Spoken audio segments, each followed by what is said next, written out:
occasions.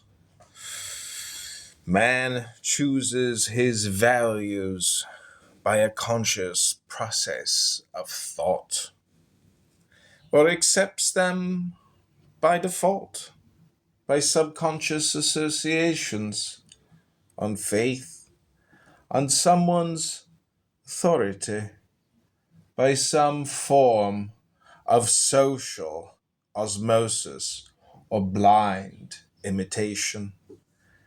Emotions are produced by man's premises, held consciously or subconsciously, explicitly or implicitly.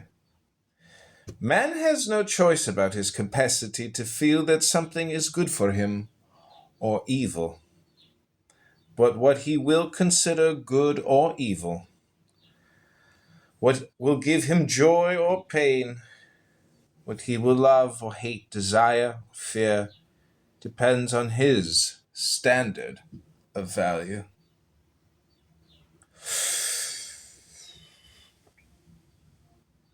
If he chooses irrational values, he switches his emotional mechanism from the role of his guardian to the role of his destroyer.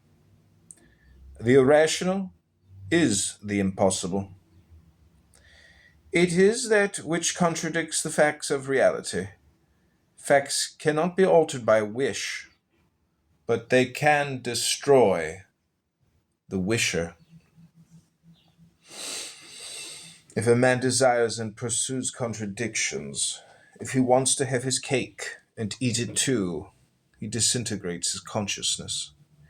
He turns his inner life into a civil war of blind forces, engaged in dark, incoherent, pointless, meaningless conflicts, which incidentally is the inner state of most people today. Happiness is the state of the consciousness which proceeds from the achievement of one's values.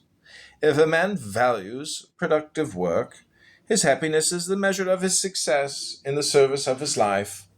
But if a man values destruction, like a sadist or a self-torture, like a masochist, or life beyond the grave, like a mystic, or mindless kicks, like the driver of a hot rod car, his alleged happiness is the measure of his success in the service of his own destruction.